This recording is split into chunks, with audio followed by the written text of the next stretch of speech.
मार्गदर्शन दें, आशीर्वाद दें और खेलो इंडिया यूनिवर्सिटी गेम्स 2022 के शुभारंभ की घोषणा करने की कृपा करें।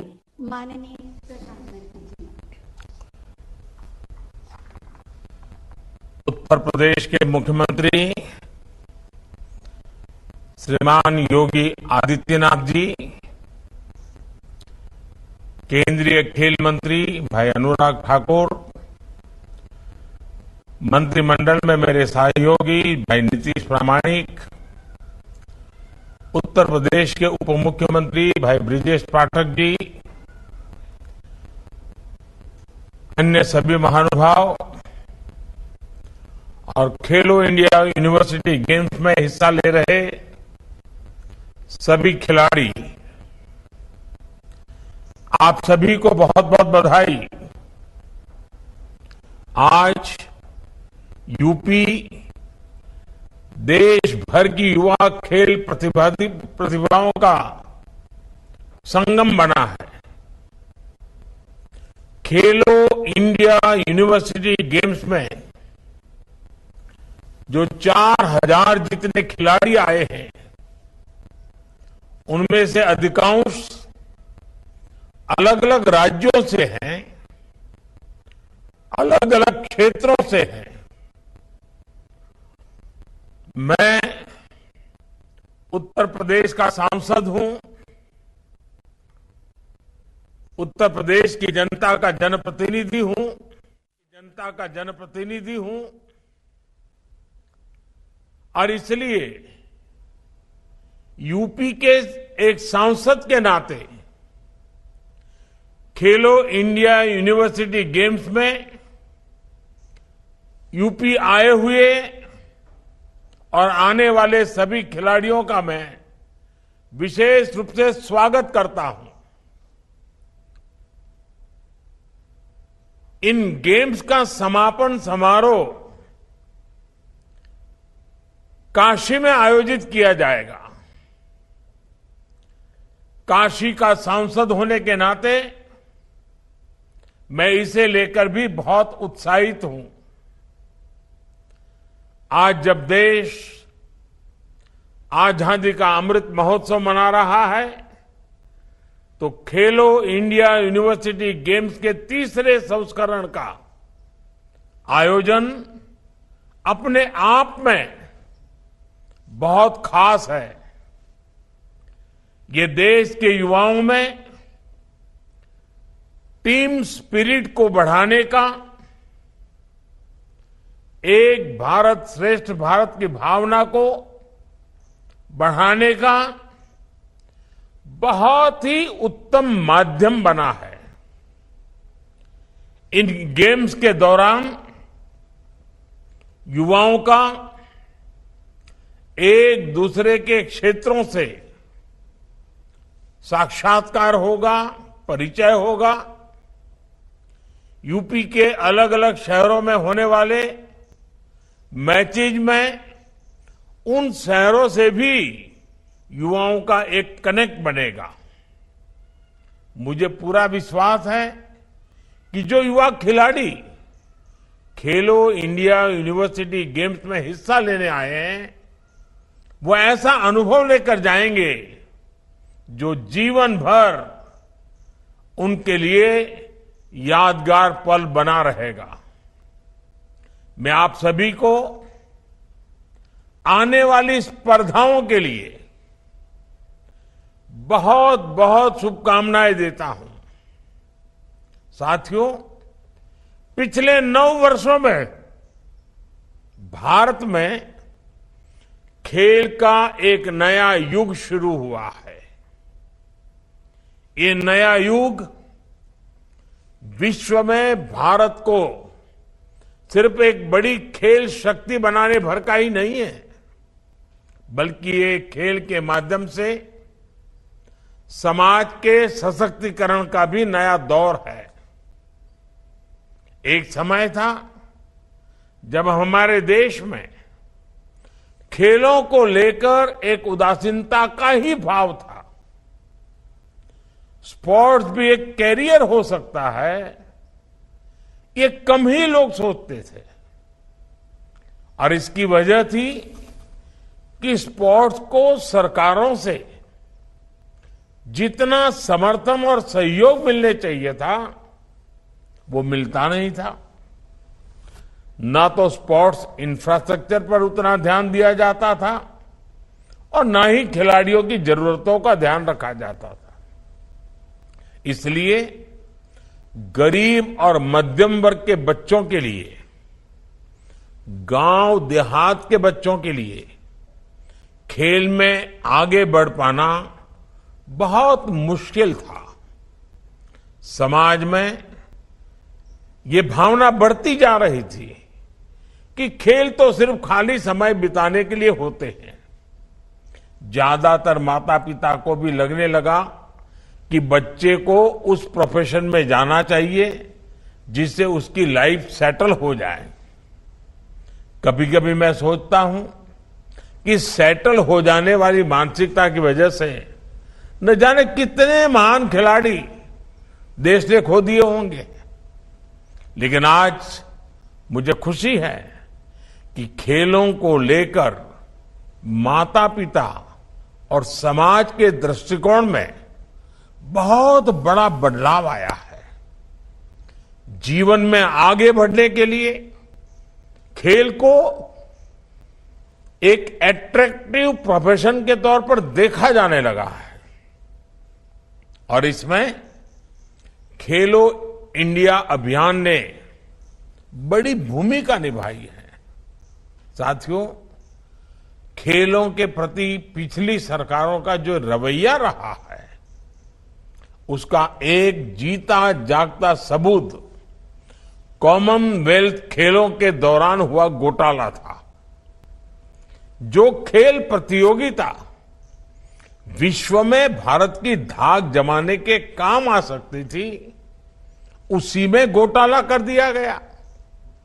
हमारे गांव देहात के बच्चों को खेलने का मौका मिले इसके लिए पहले एक योजना चला करती थी, पंचायत युवा क्रीड़ा और खेल अभियान। बाद में इसका नाम बदलकर राजीव गांधी खेल अभियान कर दिया गया। इस अभियान में भी फोकस सिर्फ नाम बदलने पर था। देश में स्पोर्ट्स इंफ्रास्ट्रक्चर विकसित करने पर इतना जोर नहीं दिखाया गया। पहले गांव हो या शहर, हर खिलाड़ी के सामने सबसे बड़ी चुनौती थी कि उसे स्पोर्ट्स की प्रैक्टिस के लिए घर से बहुत दूर जाना पड़ता था। इसमें खिलाड़ियों का बहुत समय निकल जाता था। कई बार दूसरे शहरों में जाकर रहना पड़ता था। बहुत से युवा तो इस वजह से अपना पेंशन तक अपना यानी इस प्रकार का जो उनका जब पैशन था, उनको करने का जो मूड था, उसको भी छोड़ने के लिए मजबूर हो जाते थे। हमारी सरकार आज खिलाड़ियों की इस दशकों पुरानी चुनौती का भी समाधान कर रही है। अर्बन स्पोर्ट्स इंफ्रास्ट्रक्चर के लिए जो योजना थी उसमें भी पहले की सरकार ने 6 साल में सिर्फ 300 करोड़ रुपए खर्च किए, जबकि खेलो इंडिया अभियान के तहत हमारी सरकार स्पोर्ट्स इंफ्रास्ट्रक्चर पर करीब करीब 3000 करोड़ रुपए खर्च कर चुकी है। बढ़ते हुए स्पोर्ट्स इंफ्रा की वजह से अब ज्यादा खिलाड़ियों के लिए खेल से जुड़ना आसान हो गया है। मुझे संतोष है कि अब तक खेलो इंडिया गेम्स में 30,000 से अधिक एथलीट्स हिस्सा ले चुके हैं। इसमें भी 1,500 खेलो इंडिया एथलीट्स की पहचान करके उन्हें आर्थिक मदद भी दी जा रही है। इन्हें आधुनिक स्पोर्ट्स एकेडमीज में टॉप क्लास ट्रेनिंग भी दी जा रही है। 9 वर्ष पहले की तुलना में इस वर्ष का केंद्रीय खेल बजट भी 3 गुना बढ़ाया गया है। आज गांवों के पास भी आधुनिक स्पोर्ट्स इंफ्रास्ट्रक्चर विकसित हो रहा है।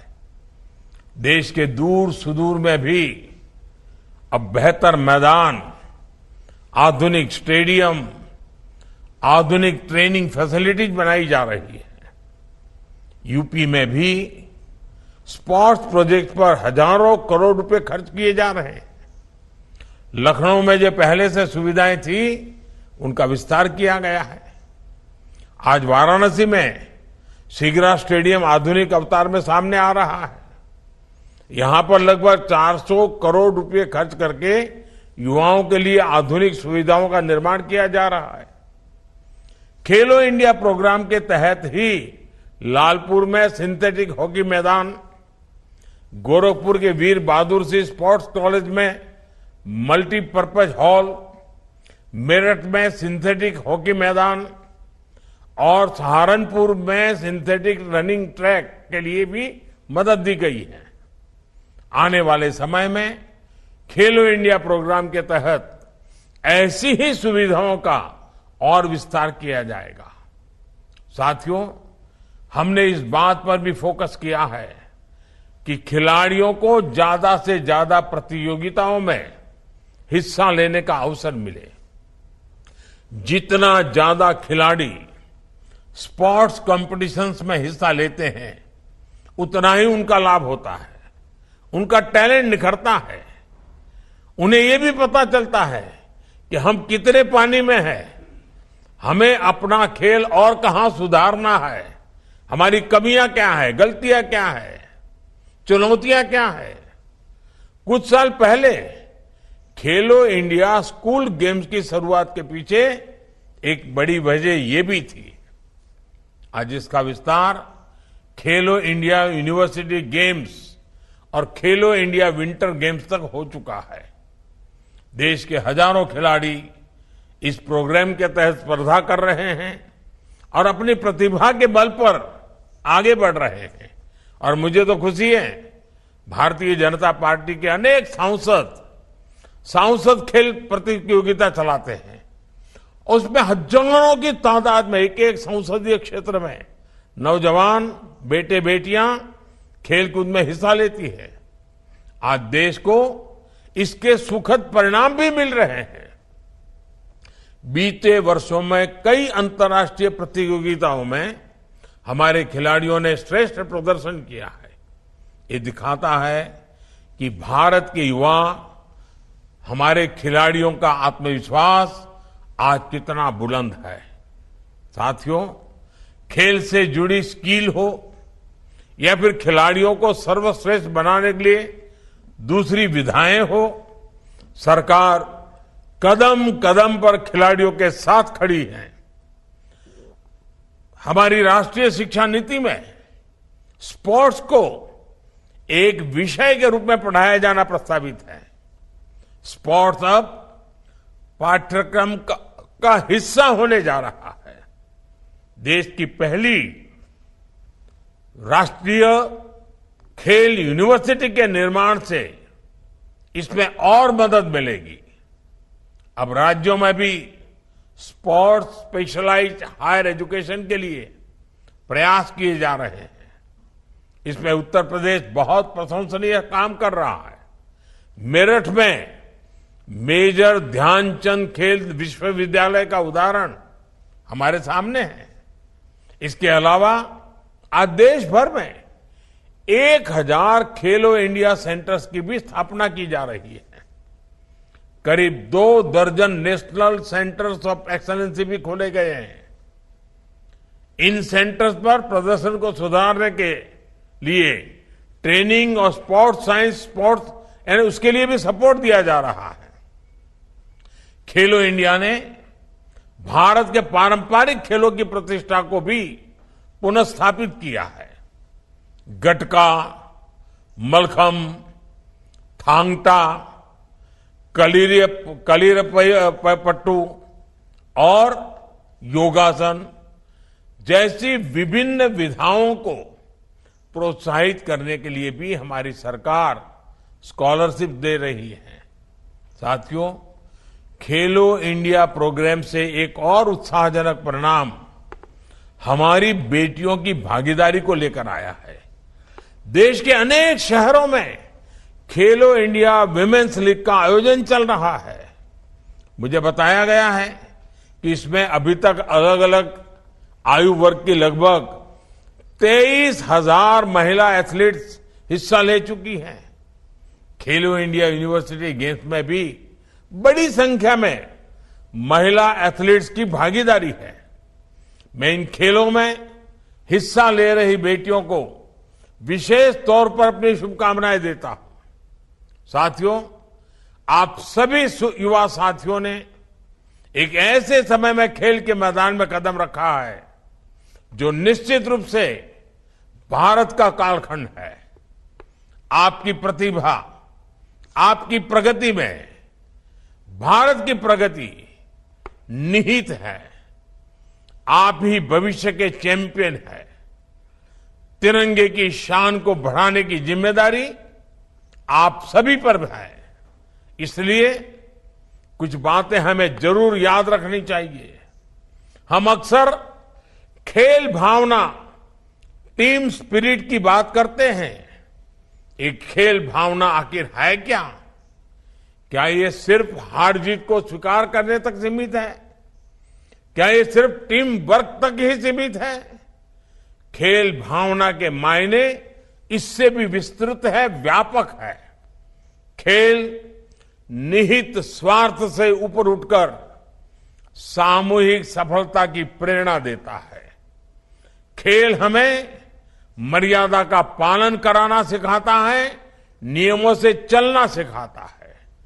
मैदान में बहुत बार परिस्थितियां आपके विरुद्ध हो सकती हैं।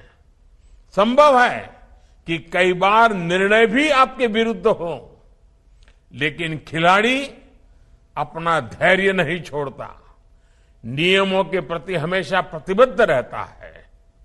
नियम, कानूनी मर्यादा में रहते हुए कैसे धैर्य के साथ अपने प्रतिद्वंदी से पार पाया जाए, यही एक खिलाड़ी की पहचान होती है।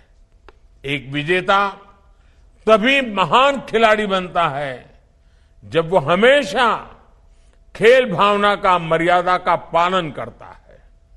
एक विजेता तभी महान खिलाड़ी बनता है जब उसके हर आचरण से समाज प्रेरणा लेता है। इसलिए आप सभी युवा साथियों को अपने खेल में इन बातों का ध्यान जरूर रखना चाहिए। मुझे विश्वास है आप इन यूनिवर्सिटी गेम्स में खेलेंगे भी और खिलेंगे भी। एक बार फिर आप सभी को बहुत बहुत शुभकामनाएं। खूब खेलिए, खूब आगे बढ़िए। धन्यवाद।